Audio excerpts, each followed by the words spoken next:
I never believed in fate until the night a stranger grabbed my wrist in a hospital parking lot and demanded to know my real name. It was 11:47 p.m. on a Thursday in late October. My shift at Mercy General had run 3 hours over, typical for the ER during flu season, and I was exhausted in that bone-deep way that makes your vision blur at the edges. I'd just clocked out, still wearing my scrubs with coffee stains on the sleeve, when I heard footsteps behind me. Fast, purposeful. "Wait." A man's voice cut through the darkness. I spun around, my hand already diving into my purse for the pepper spray I kept clipped to the inside pocket. Years of survival instinct don't just disappear because you've got a nursing degree and an apartment with actual locks on the doors. The man who stood 15 feet away wasn't what I expected. Mid-30s, maybe 6'2", wearing a black suit that probably cost more than my monthly rent. His dark hair was slightly disheveled, and even in the dim parking lot lighting, I could see the intensity in his eyes, gray, like storm clouds over the ocean. He held up both hands, palms out, the universal gesture for, "I'm not a threat," but something in his posture suggested he absolutely could be if he wanted to. "I'm not going to hurt you," he said, his voice rough but controlled. "I just need to see your neck." "Excuse me?" I took a step back, my fingers closing around the pepper spray canister. "You need to leave. Now." "The tattoo." He moved closer, not threatening exactly, but with an urgency that made my heart hammer against my ribs. "On the back of your neck, the butterfly. Where did you get it?" My free hand flew to my nape instinctively, covering the small tattoo I'd discovered when I was 16. I hadn't gotten it done. It was just there, as far back as I could remember. The counselors at the group home had said it was probably done when I was very young, maybe before I entered the system. I'd learned to keep my hair down to hide it, to avoid questions I couldn't answer.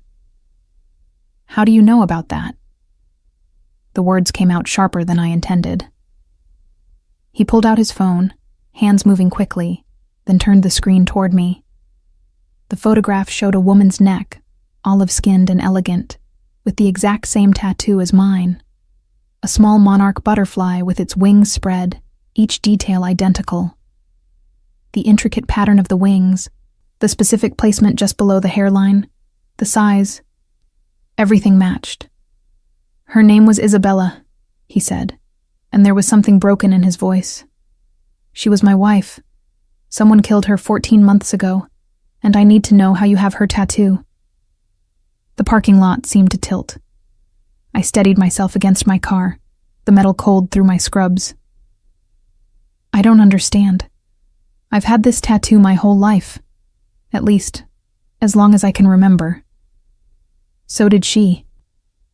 He stepped closer, and now I could see the dark circles under his eyes, the faint shadow of stubble on his jaw. This man looked like he hadn't slept properly in over a year. "I need to know your name, your real name, not whatever's on your hospital badge." I glanced down at the ID clipped to my scrubs. Riley Morgan.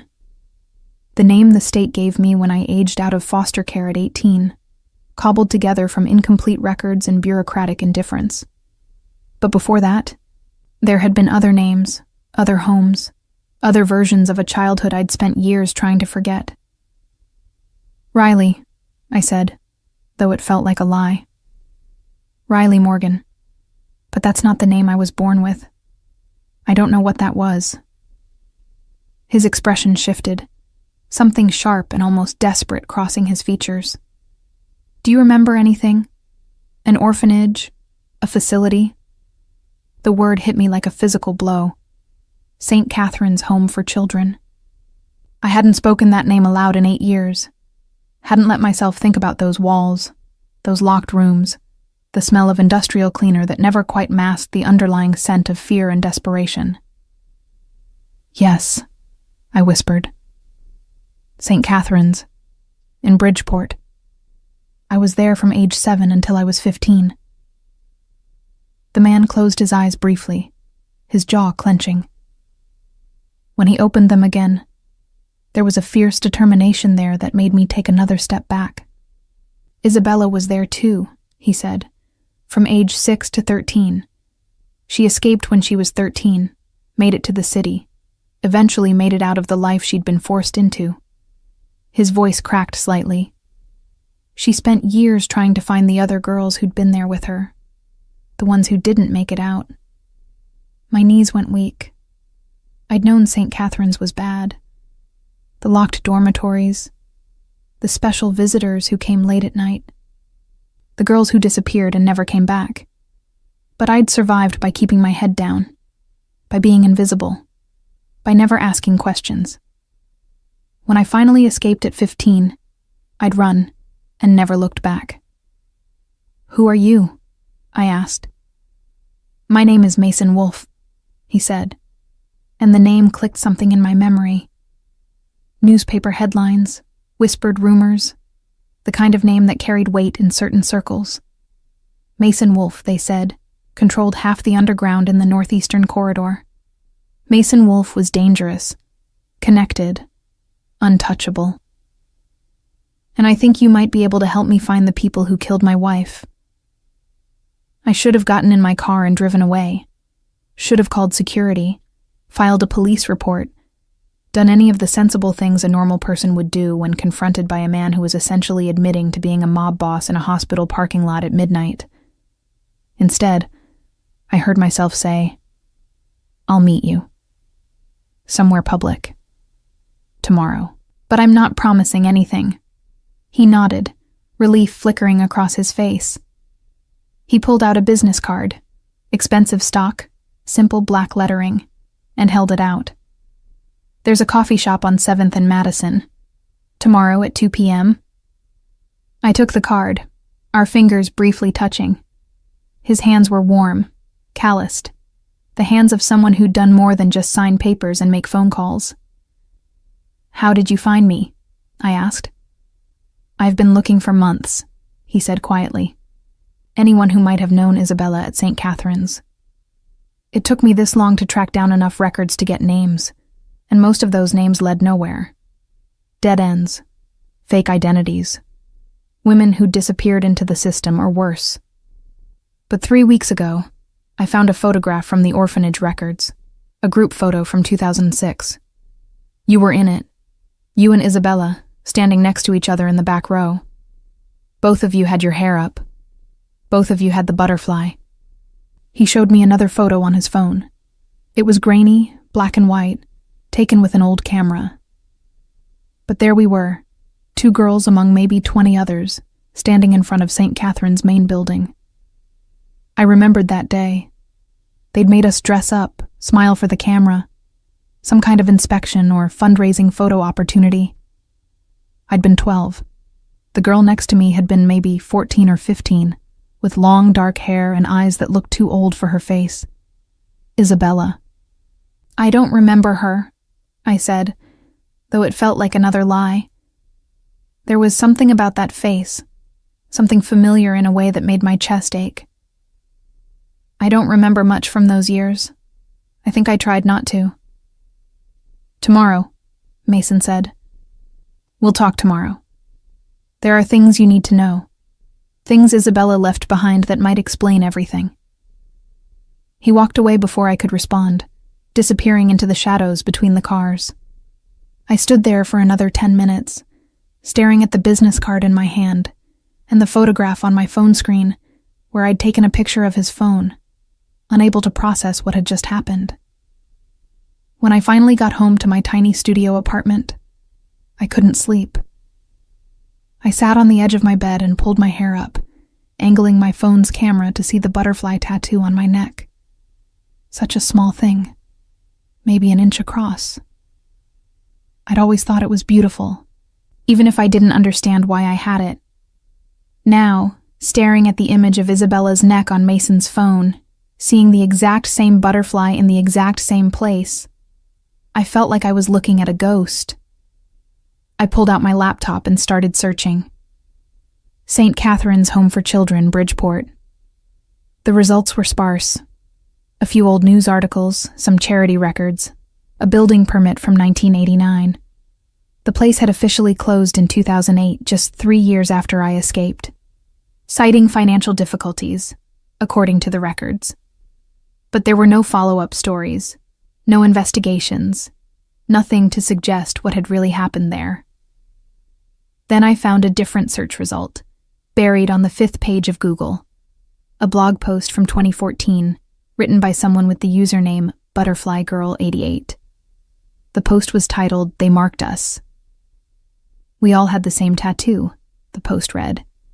"Every girl who came through St. Catherine's between 1998 and 2008. They put us under, told us it was for vaccines or medical tests. When we woke up, we had the butterfly. I didn't understand what it meant until I was older. We were merchandise. The butterfly was proof of authenticity, proof that we came from the right place, that we'd been vetted, that we were part of the inventory. If you're reading this and you have the butterfly, you're one of us.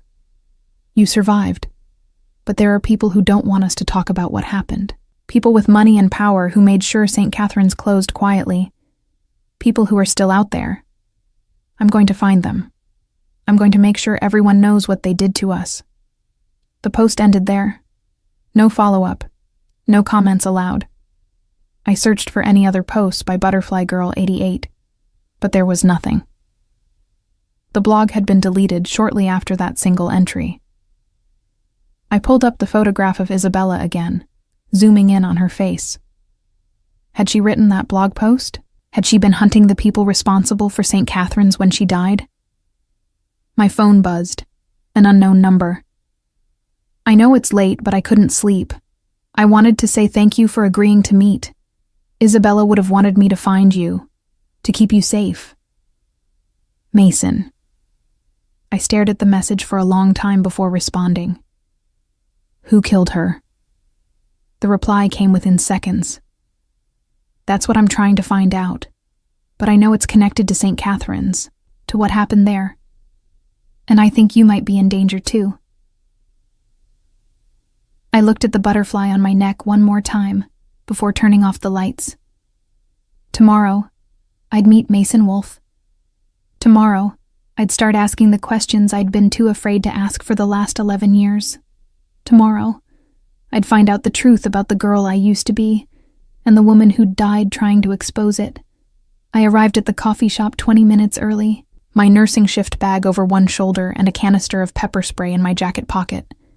Old habits. The place was exactly what I expected. Exposed brick walls, mismatched furniture, the smell of expensive espresso drinks I couldn't normally afford. A safe public location where nothing bad could happen. Except Mason Wolfe walked in at exactly 2 p.m., and everything about him screamed danger. He wore dark jeans and a charcoal sweater today, more casual than the suit from last night, but somehow that made him more intimidating. Without the business armor, I could see the strength in his shoulders, the way people instinctively moved out of his path as he walked to my corner table. He carried a leather messenger bag that looked old and well used. "Thank you for coming," he said, sliding into the chair across from me. Up close, in daylight, I could see more details. A thin scar along his jawline, the way his hands moved with careful precision, the exhaustion that went deeper than just lack of sleep. This was a man who'd been living with grief for 14 months, and it showed. "I almost didn't," I admitted. "I spent half the night convinced this was some kind of trap." Smart. He flagged down a barista and ordered 2 coffees without asking what I wanted. When my expression flickered, he added, "Black, 2 sugars. That's what Isabella always ordered." I thought maybe, "That's exactly how I take it," I said quietly. Something passed between us then. Recognition, understanding, the beginning of something neither of us was ready to name. The coffees arrived. Mason waited until the barista was gone before opening the messenger bag and pulling out a thick folder. Before she died, Isabella was building a case. Not for the police. She didn't trust them. She knew some of them were involved, but she was documenting everything. Names, dates, financial transactions. She was going to expose everyone connected to St. Catherine's. He spread papers across the table. I saw photocopies of old ledgers, bank statements, photographs of men in expensive suits at charity galas, and then I saw the list. Butterfly Project, I read aloud. Subject roster, 1998-2008. There were 43 names on that list. Most had been crossed out in red ink, deceased according to the notations beside them. Some had question marks. 5 had been highlighted in yellow. My breath caught when I saw one of those yellow highlighted names. Riley Fairchild, Mason said, pointing to the entry. Born April 15, 1999. Entered St. Catherine's September 2006. Last known location, Mercy General Hospital. Status, alive. Fairchild, I whispered. The name hit me like a punch to the gut. Memories flooded back, a woman with blonde hair and tired eyes, calling me Riley baby before she disappeared. My mother. At least, I thought she'd been my mother. I was 7 when I went into St. Catherine's. Everything before that was fragments and shadows. Isabella's name was Isabella Fairchild before she married me, Mason continued. She thought you might be her sister. Half-sister, maybe. She found your entry in the record 6 months before she died, but by the time she located you, His voice broke. He looked away, composing himself. She ran out of time.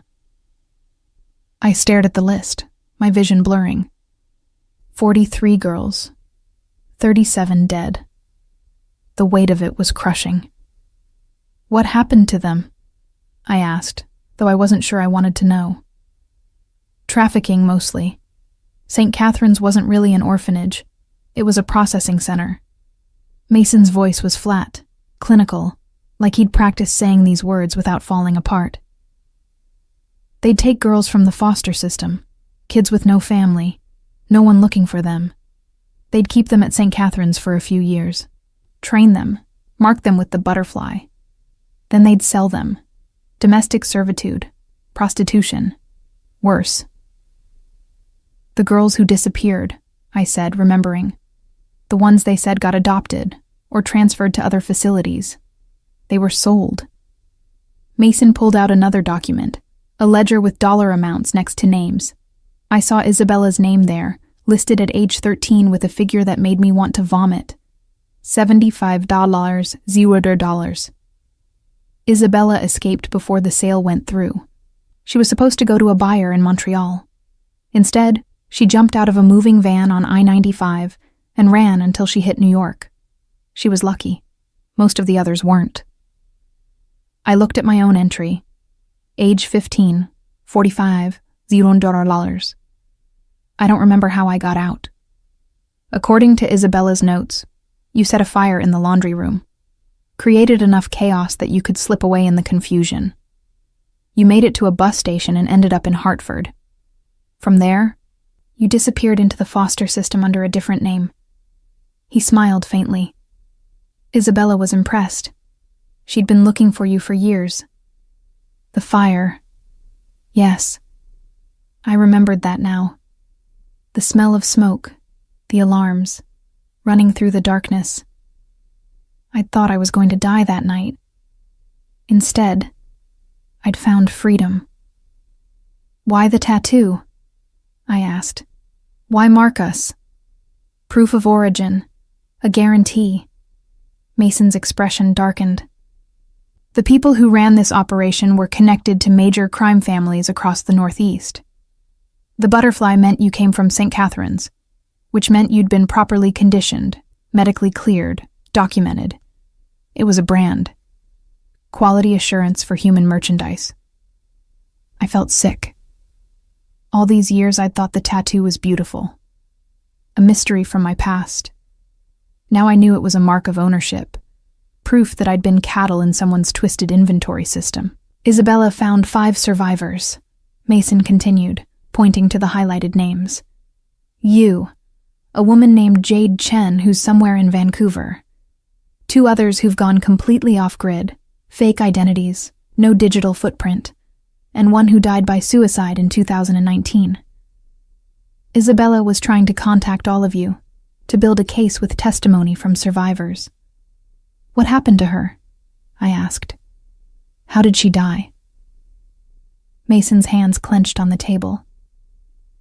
She was investigating a name, someone she called the director, the person who ran St. Catherine's, who organized the entire operation. She'd narrowed it down to 3 possibilities, all of them people with serious political and financial connections. Congressmen, judges, people who could make evidence disappear. He paused. 3 days before she was killed, she told me she'd figured out who it was. She had proof. She was going to meet with a federal prosecutor she thought she could trust. And she never made it to that meeting. Someone ran her car off the road on Route 9, made it look like an accident, wet pavement, sharp curve, but I found the brake line. It had been cut. His voice was raw with controlled rage. She knew she was in danger. She'd hidden copies of everything, all her research, all her evidence. She told me where to find it if anything happened to her. He pulled out a USB drive and set it on the table between us. This is everything. Names, financial records, testimony from Isabella and 3 other survivors who trusted her, photographs from inside St. Catherine's, documents proving that state officials knew what was happening and covered it up. If we can find the director and get this information to the right people, we can bring down the entire network.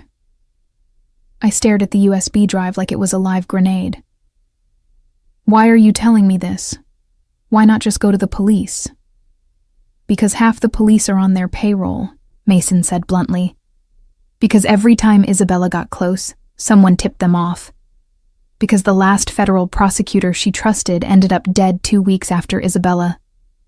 Suicide, according to the official report. His gray eyes locked onto mine. I need someone who understands what happened. Someone who survived it. Someone who has as much reason to want justice as I do. I'm a nurse, I said. I'm not a detective or a criminal or... You're a survivor, he interrupted. You're someone who's been invisible your whole life, which means you know how to stay hidden when you need to. You're someone Isabella wanted to protect. And based on these files, you're someone who might be able to identify the director if we can narrow down the suspects. He pulled out 3 photographs. 3 men, all in their late 50s or early 60s. Victor Reeves, state congressman, chairman of the Committee on Child Welfare from 2001 to 2009. His nonprofit foundation donated $2 million to St. Catherine's over that period. Next photo. Lawrence Chen, district attorney, now a state judge. His wife served on St. Catherine's board of directors. He personally handled several cases where girls from the home were reported missing, all closed as runaways.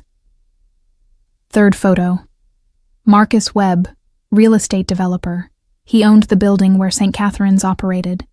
Sold it to a shell corporation 3 months before the place closed. Made $4 million profit. I studied each face, looking for recognition. And then I saw it. Him, I said, pointing to Victor Reeves. I remember him. He visited the home sometimes. They called him Uncle Victor. He'd walk through the dormitories, talk to some of the older girls. I remember he had a gold ring with a crest on it, and he smelled like cigars and expensive cologne. Mason leaned forward. Are you certain? Yes. The memory was crystallizing now, sharp and painful. He picked Isabella once. I remember because she came back to the dormitory crying. She wouldn't tell anyone what happened, but the next day, she started planning her escape. Mason's expression went cold, dangerous. Victor Reeves, current congressman for the 12th District, on the Judiciary Committee, untouchable. Not if we have proof, I said. No, Mason agreed. Not if we have proof. But getting that proof means finishing what Isabella started. It means finding the other survivors. It means getting testimony that will hold up, documentation that can't be dismissed. It means putting yourself in danger. I should have walked away. Should have taken my coffee and my normal life and left this whole nightmare behind. But I kept seeing Isabella's face in that photograph, kept thinking about the 37 dead girls on that list. "What do you need me to do?" I asked. Mason exhaled slowly, something like relief crossing his features. "First, we need to find Jade Chen. She's the only other survivor besides you who might be able to identify Reeves. Isabella was trying to contact her when she died. Last known location is Vancouver, but that was over a year ago. And then we build a case that even Reeves can't make disappear. We find witnesses who will go on record. We trace the money. We prove the connection between his foundation and the trafficking operation. And we make sure everyone knows what happened at St. Catharines." He met my eyes. "I won't lie to you, Riley. This is going to be dangerous. The people we're going after have billions of dollars and decades of power. They've killed to protect their secrets before." "They killed Isabella," I said. "Yes." I picked up the USB drive, closing my fingers around it. "Then let's make sure she didn't die for nothing." The apartment Mason brought me to wasn't what I expected. I'd imagined something out of a movie. Penthouse suite, floor-to-ceiling windows, obvious wealth. Instead, it was a modest 2-bedroom in a middle-class neighborhood, the kind of place where no one asked questions and everyone minded their own business. "Isabella chose it," Mason explained as he unlocked the door. "After we got married, she insisted we keep this place even though we had the house in Westchester. She said we needed somewhere off the grid, somewhere no one would think to look." The interior was sparse but comfortable. Clean lines, minimal furniture, nothing personal except for one photograph on the bookshelf. Isabella and Mason on their wedding day, both of them smiling like they'd found something precious and fragile in each other. "She was beautiful," I said quietly. "She was everything." Mason's voice was rough. He turned away, busying himself with setting up a laptop on the dining table. "She was also brilliant, meticulous. Every piece of evidence in these files is documented, cross-referenced, verified. She knew she was building something that had to be bulletproof." Over the next 3 hours, we went through Isabella's research. It was more extensive than I'd imagined. Not just names and dates, but a complete map of the trafficking network that had operated through St. Catharines and at least 7 other facilities across 5 states. "The Butterfly Project," I read from one document. "Initiated 1998, primary coordinator VR." I looked up. Victor Reeves. "Isabella traced it back to a nonprofit he founded in 1997, Mason said, pulling up financial records on the laptop. "The Foundation for Child Welfare. On paper, it's a legitimate charity that provided funding to group homes and orphanages. But if you follow the money..." He clicked through several screens, showing me a complex web of transactions. "It's a money laundering operation. Donations come in from legitimate businesses and philanthropists.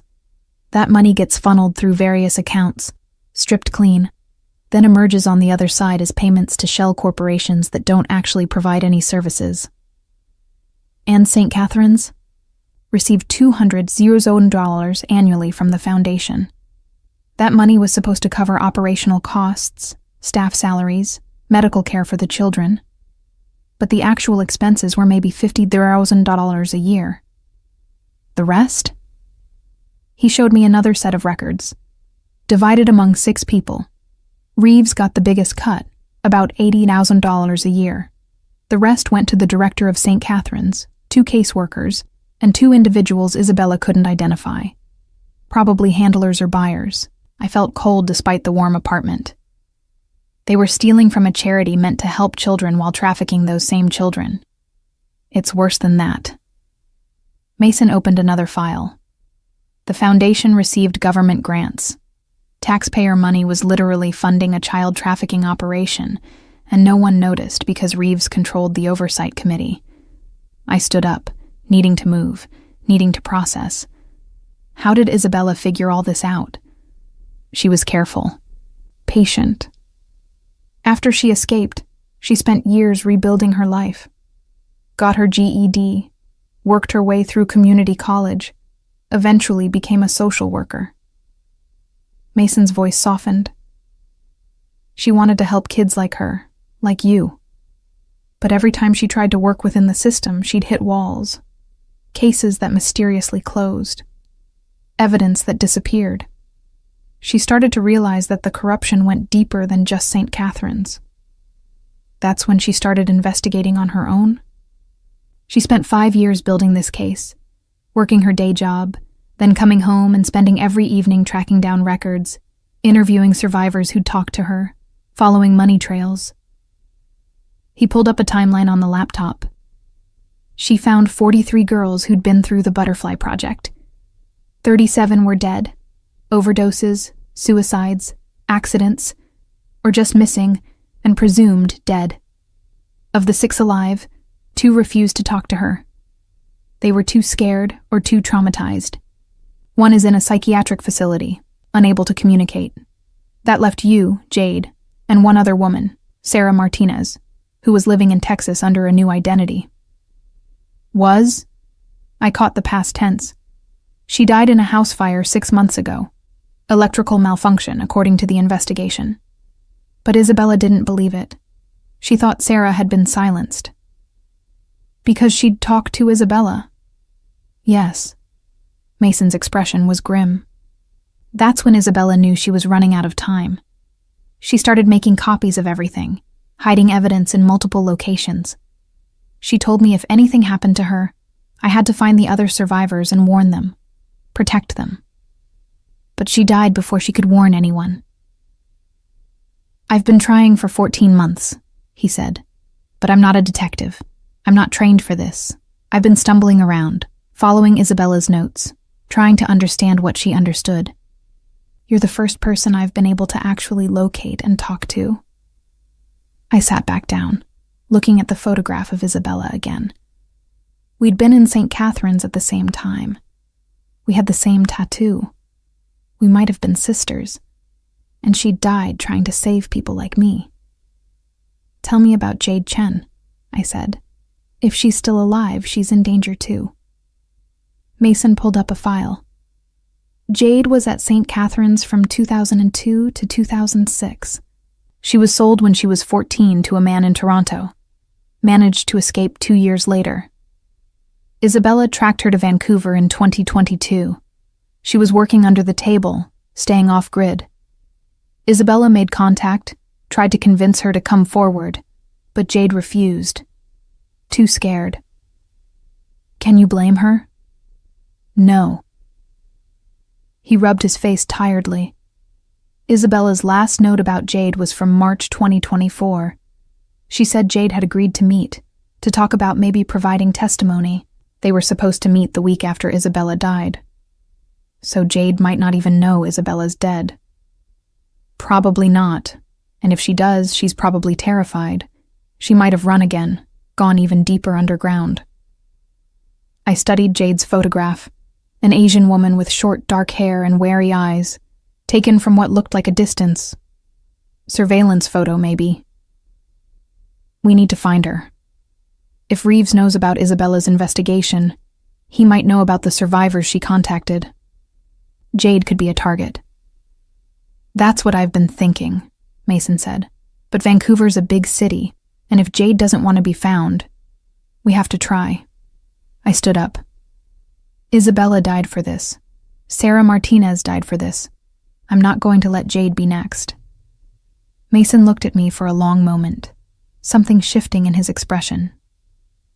You sound like her. Isabella. She had that same determination. Maybe it runs in the family, I said quietly. Over the next 2 days, Mason and I worked around the clock. I called in sick to the hospital, the first time I'd missed a shift in 2 years, and immersed myself in Isabella's files. Mason used his connections to track down current information on Jade. It turned out that having mob connections, even if you were trying to go legitimate, meant you had access to information networks most people didn't. Found her, Mason said on the third morning. Or at least I found someone who matches her description. Working at a restaurant in Vancouver's Chinatown district. Goes by Jenny Wang now. You're sure it's her? He showed me security footage from the restaurant, taken from a street camera. The woman walking into the building matched Jade's build and general appearance. As sure as I can be without direct confirmation. Then we need to go to Vancouver.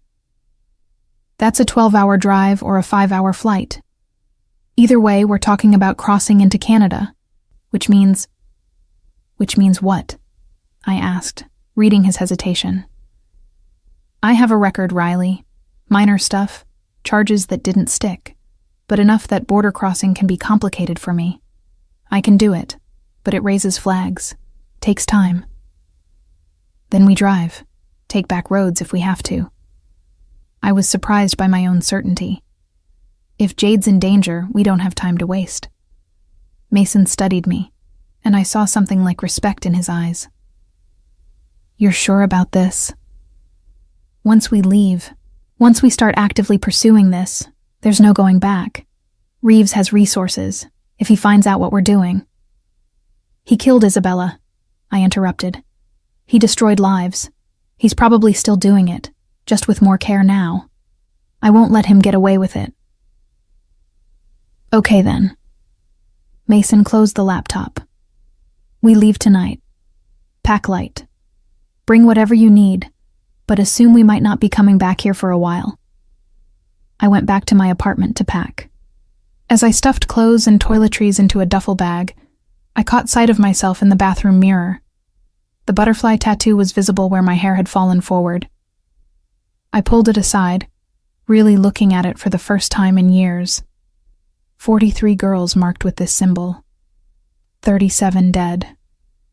Isabella had been trying to give meaning to that mark, to transform it from a brand of ownership into a symbol of survival and resistance. Now it was my turn to finish what she'd started. My phone buzzed. A text from an unknown number. Stop asking questions. Stop digging. Walk away now and you'll live. Keep going and you'll end up like Isabella Wolf. I stared at the message, my heart pounding. They knew. Somehow they already knew what we were doing. I forwarded the message to Mason, then typed back to the unknown number. I'm not walking away. See you soon. Then I turned off my phone, grabbed my bag, and headed for the door. If they were watching, if they were threatening, that meant we were getting close. That meant Isabella had been right, and the evidence she'd gathered was dangerous enough to kill for. I met Mason at the apartment an hour later. His expression was grim when he saw me. You got a message too? I asked. He nodded, showing me his phone. The text was identical to mine. They're trying to scare us off, I said. They're going to try to kill us, Mason corrected. That's not a warning. That's a promise. They're just giving us a chance to run first. Then we don't give them time to follow through. I threw my bag in the back of his car, a nondescript sedan, not the luxury vehicle I'd expected. We find Jade. We get her testimony. We put together something so airtight that even Reeves can't make it disappear. And we do it fast, before they have a chance to clean up their tracks. Mason started the car. As we pulled onto the highway heading north, I turned to look back at the city lights fading behind us. Somewhere back there, Victor Reeves was sitting in his comfortable office, or his expensive home, confident that his secrets were still safe. He was wrong. Isabella had left us a roadmap. Now we just had to follow it all the way to the end, no matter where it led or what it cost. Tell me something, I said as we merged onto I-95. When you found out what happened to Isabella, when you realized she was killed because of this investigation, why didn't you just go after Reeves yourself? Why not use your connections, your resources to make him disappear? Mason was quiet for a long moment. Because that's not what she would have wanted. Isabella believed in justice, in exposing the truth so that people could be held accountable publicly. She wanted the world to know what happened. She wanted those 37 dead girls to be remembered, not just avenged. He glanced at me. I wanted to kill him. I still want to kill him. But I'm trying to honor her memory by finishing this the right way. And if the right way doesn't work? His hands tightened on the steering wheel. Then we'll deal with that when the time comes. We drove through the night, taking turns at the wheel, stopping only for gas and coffee. By the time we crossed into Canada through a small border checkpoint in Maine, dawn was breaking over the eastern horizon. Vancouver was still 8 hours away. 8 hours to plan. 8 hours to prepare. 8 hours before we walked into whatever trap might be waiting for us. We arrived in Vancouver on a gray afternoon, the city wrapped in mist that rolled in from the Pacific. Mason had booked us a hotel room in Chinatown, one room with 2 beds, both because it was safer to stay together and because we were running low on the cash he'd brought. Credit cards left trails, and we couldn't risk anyone tracking our movements. The restaurant where Jade worked was called Lucky Dragon, wedged between a dim sum shop and a convenience store with signs in Mandarin and Cantonese. Through the window, we could see it was busy with the dinner crowd, mostly locals, from what I could tell. We should wait until her shift ends, Mason said. Approaching her in public might spook her. We don't know when her shift ends. Could be hours. Then we wait hours. He settled into the driver's seat. If she runs because we rushed this, we might never find her again. He was right, but waiting felt impossible when every instinct screamed that we were running out of time. The threatening texts had stopped, which somehow felt worse than receiving them. Silence meant planning. It meant whoever wanted us gone was being strategic about it. I watched the restaurant window, trying to catch glimpses of the servers. Most were older women, moving efficiently between tables. Then I saw her, younger than the others, maybe early 30s, with short black hair and quick movements. She was taking orders at a corner table, her posture tense, like someone ready to bolt at the first sign of danger. "That's her," I said. Mason followed my gaze. "You're sure? Look at her neck. When she turns. There."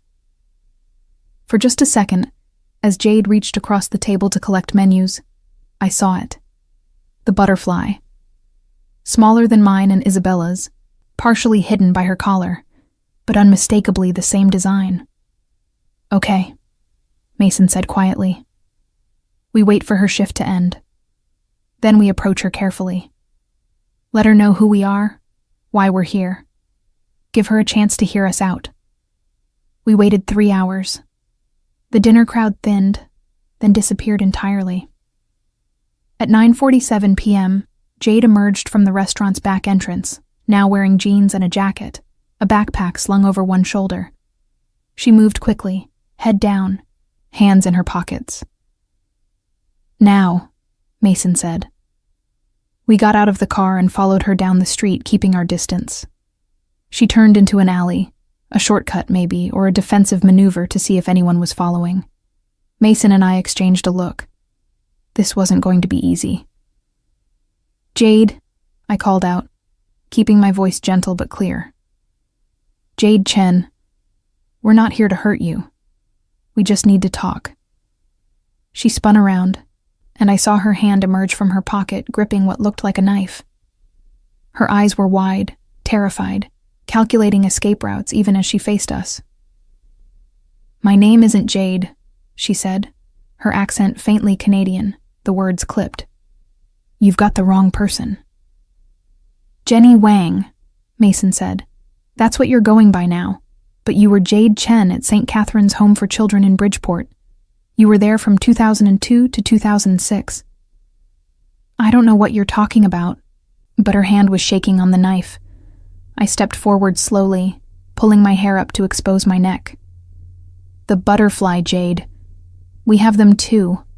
All of us from St. Catherine's. All the girls they marked." Her eyes locked on my tattoo, and I saw something crack in her expression. Fear, yes, but also recognition. Relief, maybe, at not being alone. "Who are you?" she whispered. My name is Riley Fairchild, though I went by Riley Morgan after I escaped. I was at St. Catherine's the same time as you." I gestured to Mason. "This is Mason Wolfe. He was married to Isabella Fairchild." At Isabella's name, Jade's knife hand dropped slightly. "Isabella? The woman who contacted me last year?" "Yes," Mason said. "She was trying to build a case against the people who ran St. Catherine's. She died before she could finish it. We're trying to complete her work." "She's dead." Jade's voice broke. "How?" "Murdered," I said bluntly. "Made to look like an accident. Because she got too close to exposing the truth." Jade lowered the knife completely now, leaning back against the alley wall. She looked exhausted, years of fear and survival etched into her features. I knew it was dangerous. When she contacted me, when she told me what she was doing, I knew something would happen to her. That's why I said no. That's why I stayed hidden. "We're not asking you to go public," Mason said. "Not yet. But we need information. Isabella's files have gaps. Things only survivors would know. Details that could help us prove what happened. And if I help you?" Jade's eyes were hard. "What then?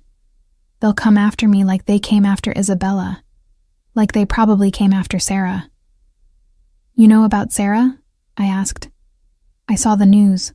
House fire in Dallas. Electrical malfunction." Jade laughed bitterly. "I knew what it really was. That's when I changed my name again, moved apartments, stopped using any connection to my old life. I've been waiting for them to find me ever since." "They will, eventually," Mason said. "If Victor Reeves knows Isabella was in contact with you, he'll keep looking. Your only chance at real safety is helping us take him down first." "Victor Reeves." Jade spat the name like poison.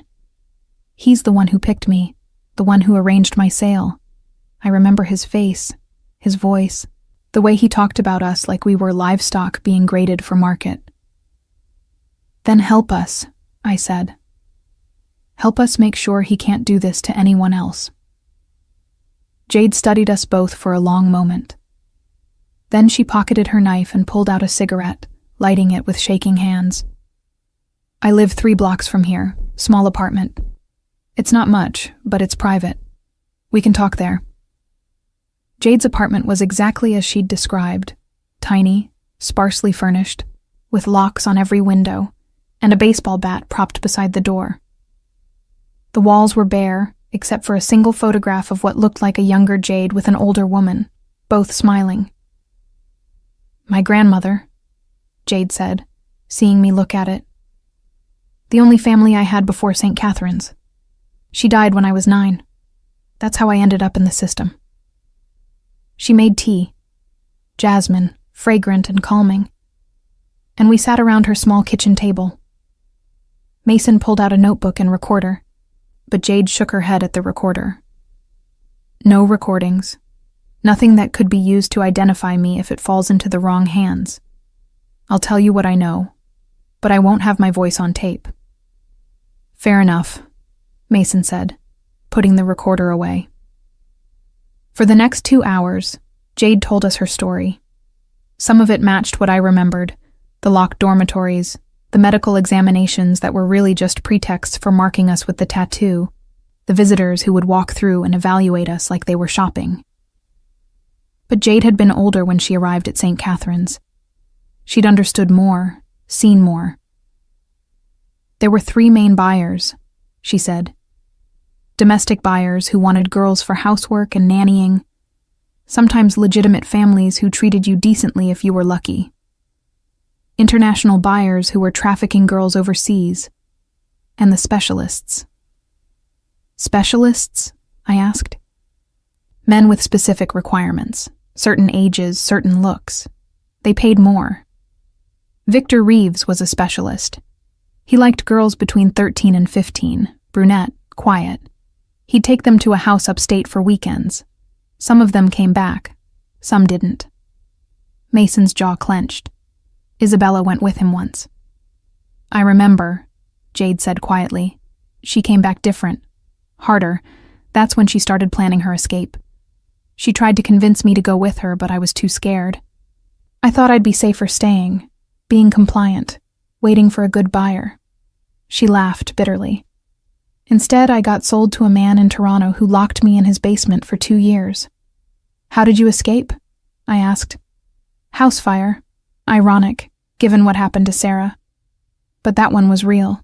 Electrical problem in the old wiring.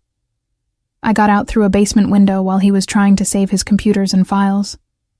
Ran until I hit the border. Talked my way across by claiming I was a Canadian citizen separated from my family. Made it to Vancouver and stayed invisible ever since. Do you remember any other names? Mason asked. Anyone besides Reeves who was involved in running St. Catharines or arranging the sales? Jade nodded slowly. There was a woman, Linda something. She worked as the director's assistant, but really she was the one who handled the logistics, matching girls to buyers, arranging transportation, managing the money. She was efficient, cold. I remember she wore expensive jewelry and drove a BMW. She didn't live like someone making a social worker's salary. Linda Moreau, Mason said, checking his notes. Isabella had her name in the files but couldn't track her down after St. Catharines closed. She probably retired somewhere nice with all the money she made selling children, Jade said harshly. People like that don't face consequences. They just disappear into comfortable lives while we're left picking up the pieces. Not if we can help it, I said. If we can find Linda Moreau, she might be willing to testify in exchange for immunity. She'd have detailed knowledge of the operation, bank accounts, buyer networks, everyone involved. She'd never talk, Jade said. She's too smart. She knows talking means dying. Maybe, Mason said. But Isabella found a way to pressure people. She traced Linda's finances, found discrepancies that could be evidence of tax evasion or money laundering. If we can pick up where Isabella left off. A sound outside the window made us all freeze. Footsteps in the alley. Slow, deliberate. Jade moved silently to the window, peeking through the blinds. Car parked across the street, she whispered. Dark sedan. 2 men inside. They've been sitting there for the last 5 minutes. Mason was on his feet immediately. Back door? Fire escape. Leads to the alley behind the building. Then we use it. Now. We moved quickly, grabbing our things. Jade paused only to snatch the photograph of her grandmother from the wall. I'm not leaving this behind again. The fire escape was old and creaky, but we made it down without alerting whoever was watching the front. The alley was dark, lit only by a distant streetlight. Mason led the way, moving with the kind of awareness that came from years of knowing when trouble was close. How did they find us? I asked. Could be surveillance on Jade, Mason said. Could be they tracked us from the border. Could be someone at the hotel recognized me. Does it matter? He was right. It didn't matter how. What mattered was getting somewhere safe, figuring out our next move. We made it back to the hotel through back streets and alleys, always checking behind us. The room appeared undisturbed, but Mason insisted we pack and leave immediately. Where do we go? Jade asked. If they found me in Vancouver, they can find me anywhere. Not anywhere, Mason said. I have a place. A cabin in upstate New York near the Canadian border. Isabella and I used to go there. It's registered under a shell company, no obvious connection to either of us. Off-grid. No one knows about it except...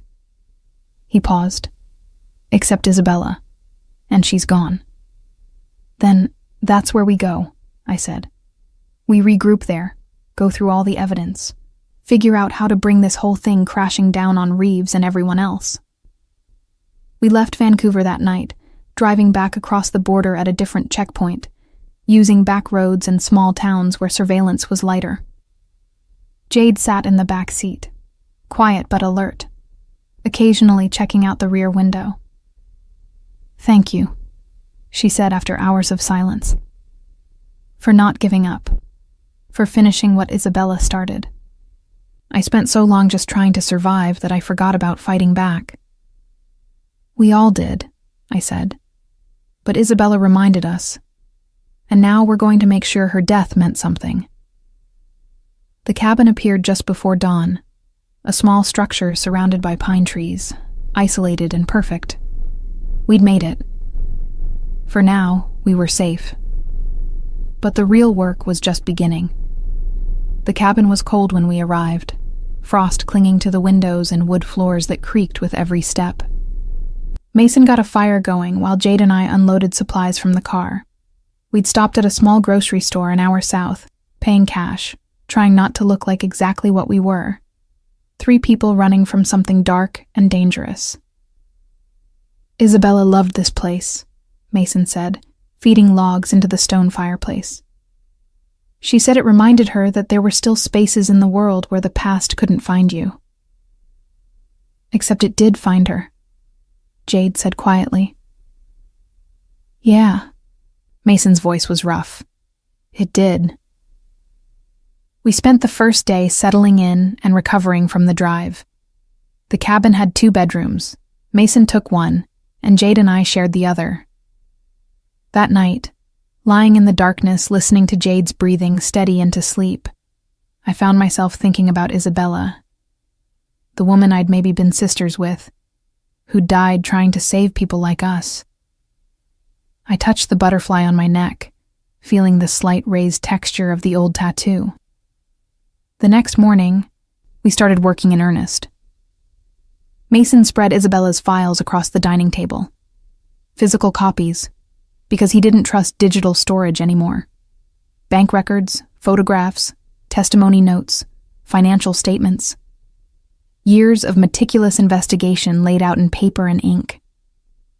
We need to organize this into something presentable, Mason said. Something that tells a clear story from beginning to end. Right now, it's comprehensive, but scattered. Start with the money, I suggested. Follow the financial trail from Victor Reeves' foundation through St. Catherine's to the buyers. Money is concrete, harder to dispute than testimony. Jade picked up a ledger. I recognize some of these amounts. $45 no dollars, $75 no dollars. Those were the prices. I saw Linda Moreau reviewing these exact numbers when she was matching us with buyers. Can you identify which girls were sold for which amounts? Mason asked. Some of them, yes. I paid attention.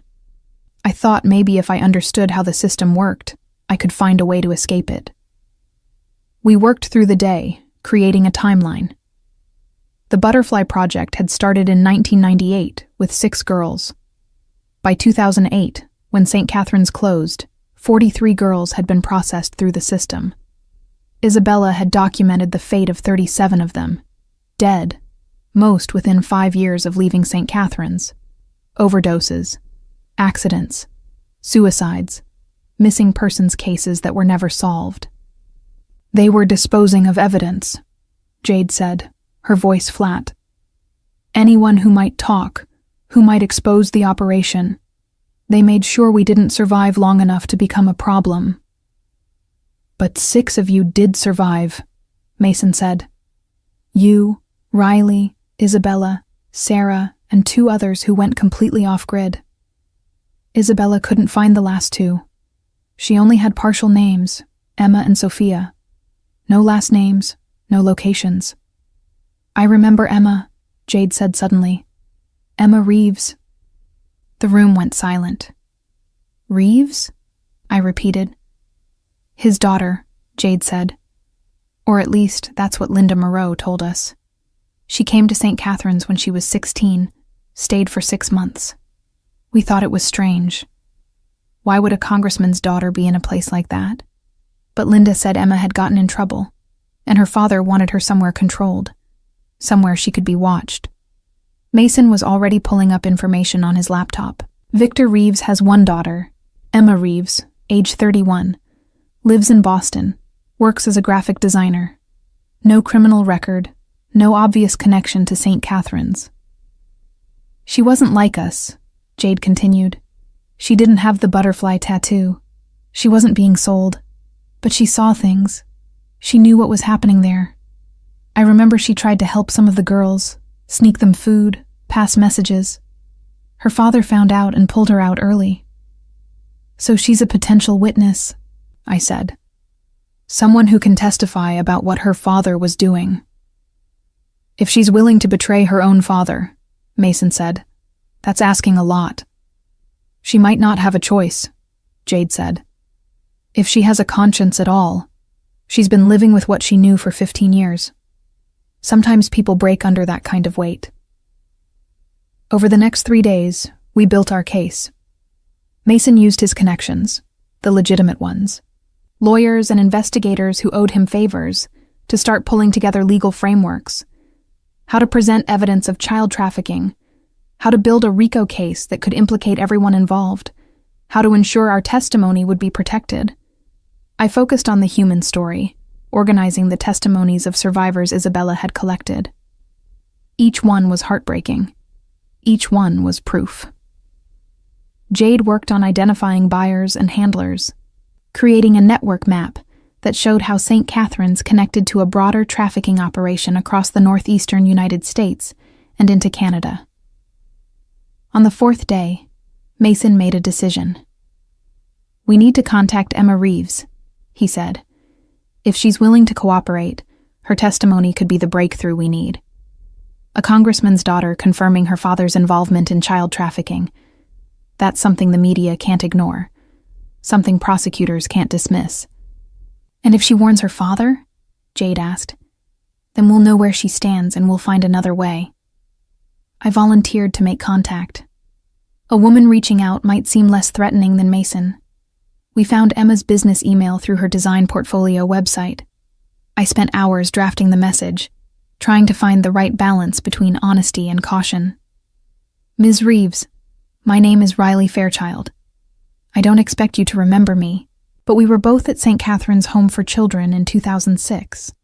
I was 12. You were 16. I'm writing because I'm trying to understand what happened there. I've learned things that suggest St. Catherine's was not what it appeared to be.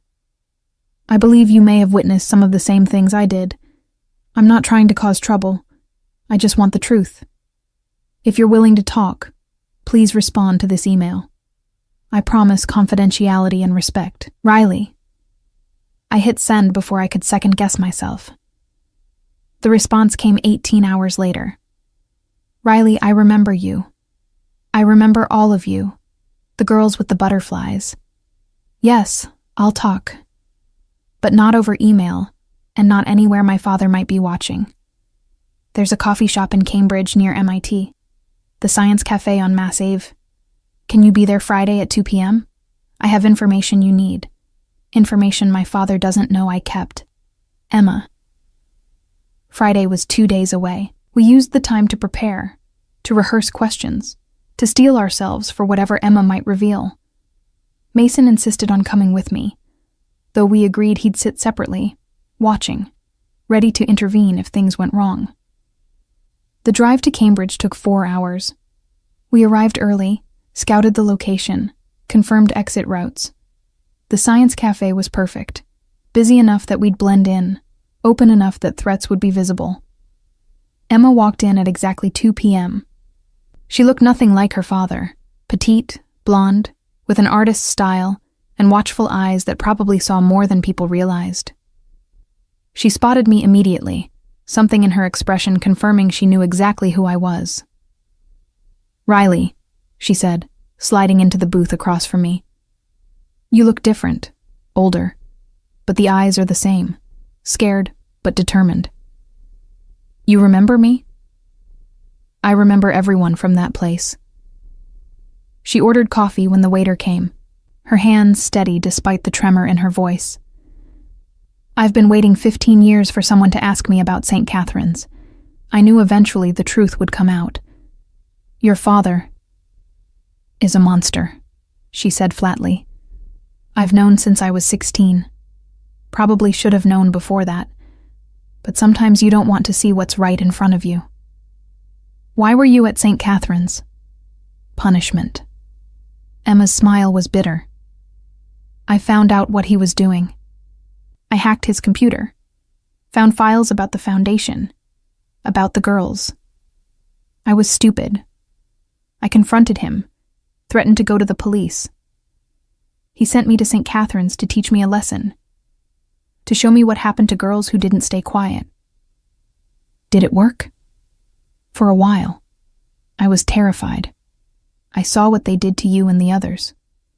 I knew if I talked, I'd end up like that. Or worse. She paused. But before he pulled me out, I copied files. Everything I could find on his computer, on Linda Moreau's computer, on the director's computer. I've had them for 15 years, hidden in encrypted storage, waiting for the right moment to use them.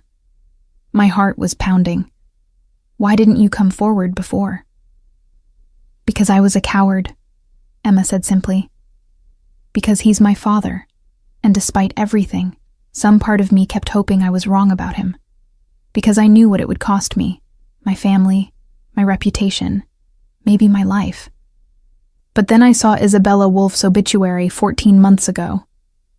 I knew who she was. I knew she'd been at St. Catherine's. I knew her death wasn't an accident. You think your father killed her? I know he did.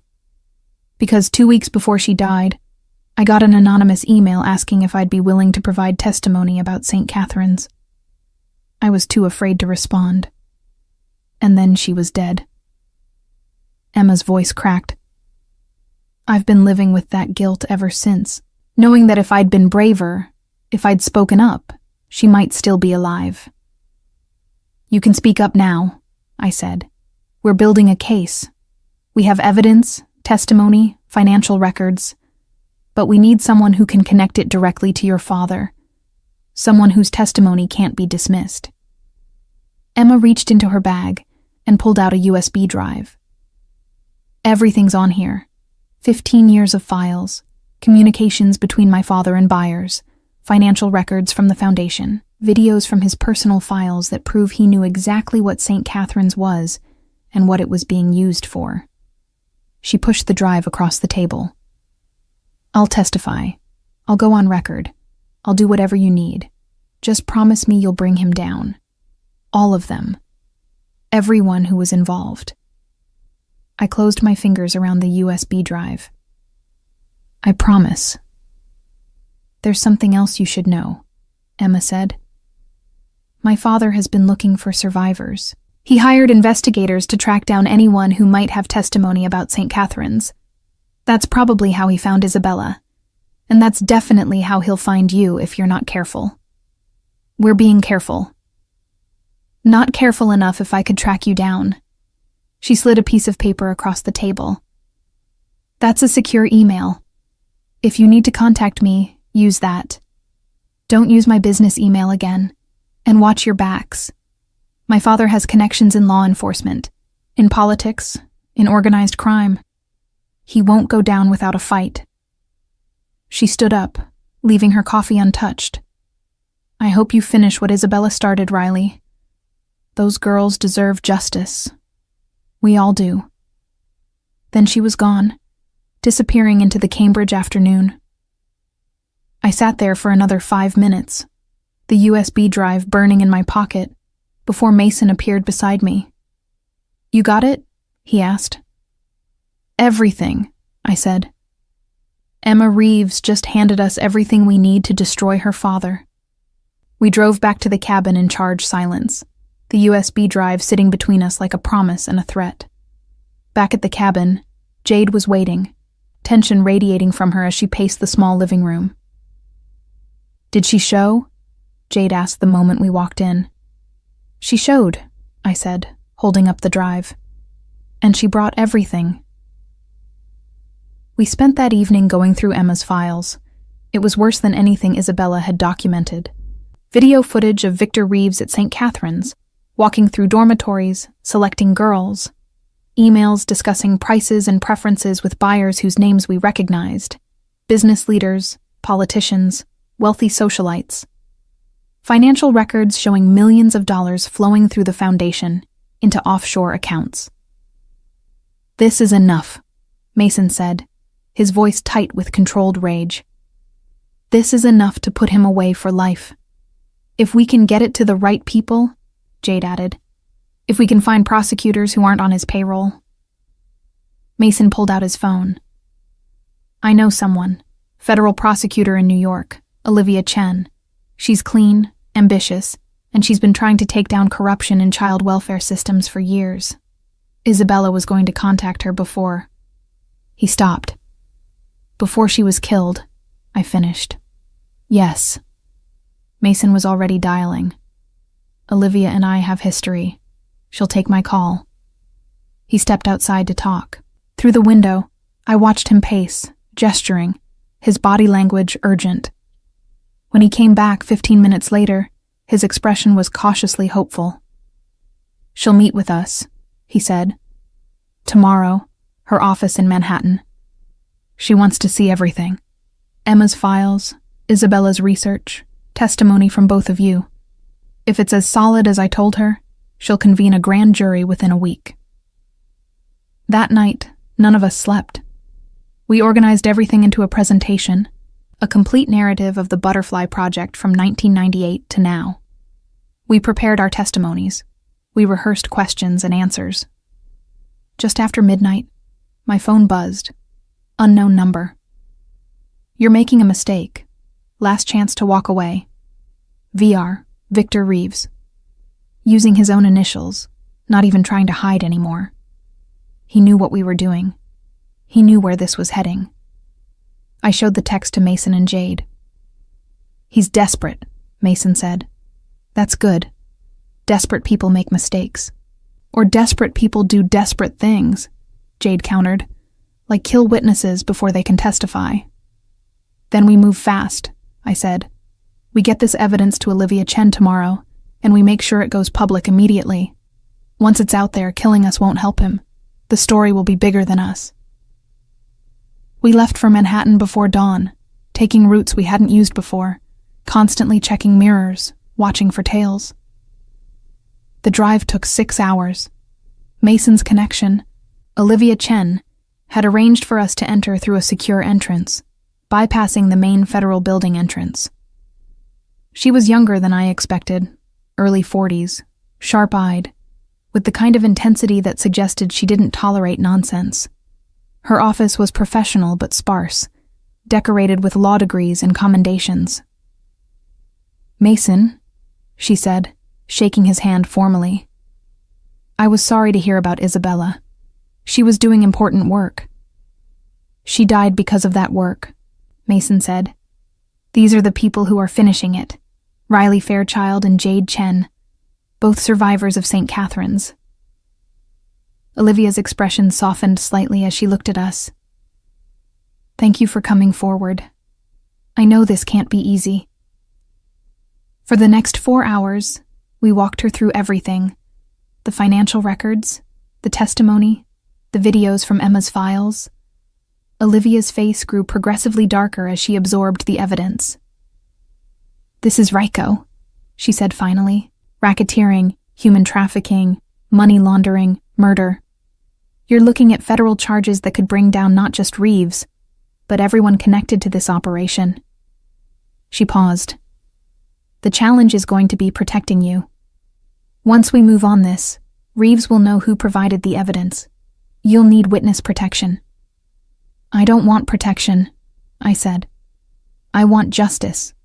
I want people to know what happened. I want those 37 girls who died to be remembered." "You'll have both," Olivia said. "But you need to stay alive to see it. Let me worry about keeping you safe. You worry about being ready to testify." She made calls while we waited. To other federal prosecutors. To FBI agents who specialized in organized crime and trafficking. To media contacts who could ensure the story broke widely and quickly. By the time we left her office that evening, the machinery of justice was in motion. Grand jury subpoenas would be issued within 48 hours. Arrest warrants were being prepared. A press conference was scheduled for the following week. "What about Emma?" I asked Mason as we drove to a safe house the FBI had arranged. She's exposed now, too. Olivia's people are picking her up tonight, Mason said. She'll be in protective custody until this is over. The safe house was a brownstone in Brooklyn, guarded by federal agents, secure. We stayed there for 3 days while prosecutors built their case. On the morning of the 4th day, news broke. Federal prosecutors charge Congressman Victor Reeves in decades-long child trafficking conspiracy. The story was everywhere. Front page of the New York Times. Lead story on every news channel. The evidence was too overwhelming to ignore, too documented to dismiss. Photos of Reeves being led from his home in handcuffs. Footage of FBI agents raiding the offices of his foundation. Within hours, more arrests followed. Linda Moreau was picked up at the airport trying to flee to Mexico. 3 state officials who'd been on St. Catherine's board. 2 buyers whose names appeared in the financial records. A police captain who'd covered up missing persons reports. The network was collapsing. On the 5th day, Mason got a call from Olivia Chen. "We found her," she said simply. "Found who?" "Sophia Martinez, one of the missing survivors from Isabella's list." She saw the news coverage and came forward. She's been living in Texas under a different name. She wants to add her testimony to the case. One more voice. One more survivor stepping out of the shadows. The trial began 6 months later. Federal courthouse in Manhattan, maximum security. I testified on the 3rd day, Jade on the 4th, Emma Reeves on the 5th, walking into that courtroom and looking her father in the eye as she described everything he'd done. Victor Reeves showed no emotion. He sat at the defense table, flanked by expensive lawyers, maintaining his innocence. But the evidence was insurmountable.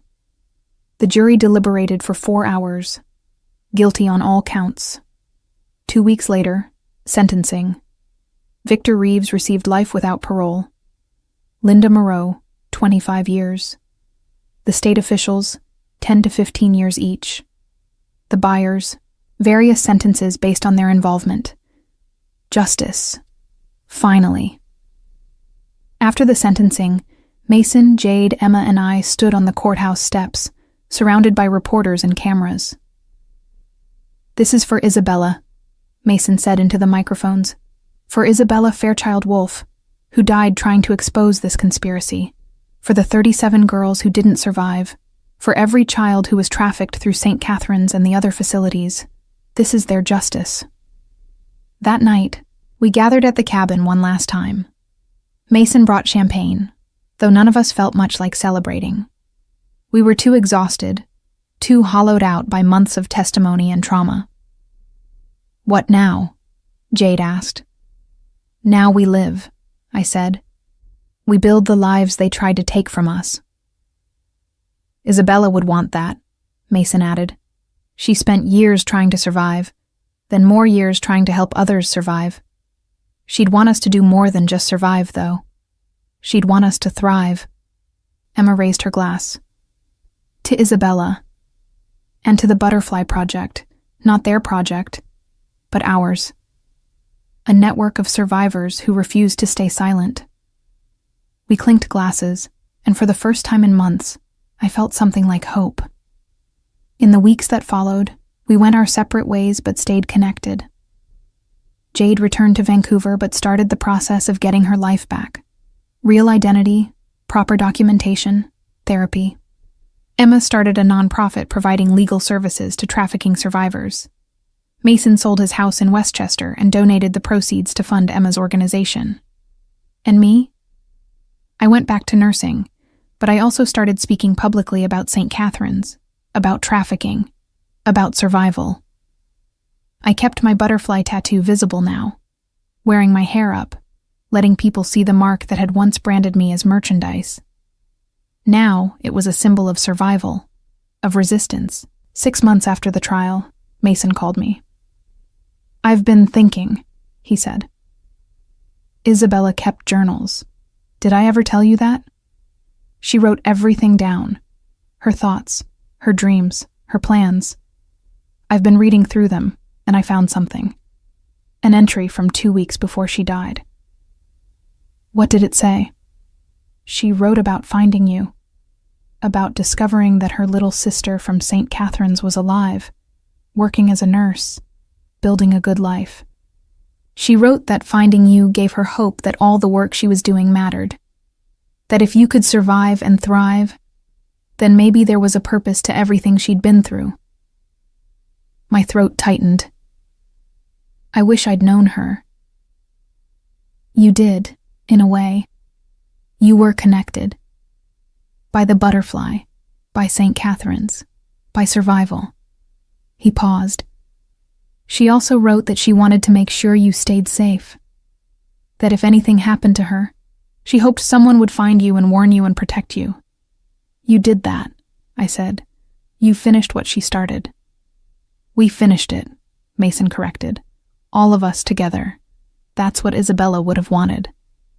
A year later, we held a memorial. All the survivors who were willing and able to attend gathered in a small park in Bridgeport, not far from where St. Catherine's had once stood. The building had been demolished, replaced by affordable housing, a better use of cursed ground. We planted 43 trees in a circle, one for each girl who'd been part of the Butterfly Project. 37 had plaques with names for those who died. 6 were living memorials for those of us who survived. Mason planted Isabella's tree, a Japanese maple that would bloom red every spring. I planted my own tree next to hers, a monarch oak, because Isabella had once written in her journals that she wanted to be remembered like the butterfly we all carried, beautiful, transformative, free. As we stood in that circle of trees, survivors and allies and families, I touched the butterfly on my neck one last time. It didn't hurt anymore. It didn't carry shame or fear. It carried memory, yes, but also pride. We were the Butterfly Project, not their project, but ours. The ones who survived. The ones who fought back. The ones who made sure the world knew what had happened. And we would never be silent again. Mason came to stand beside me, both of us looking at Isabella's tree. Thank you, he said quietly, for finishing this, for giving her death meaning. Thank you for not giving up, I replied, for believing her, for believing us. He took my hand, and we stood there together, 2 people bound by loss and justice and something that was starting to feel like hope for the future. The butterfly had marked us, but it didn't define us. We defined ourselves.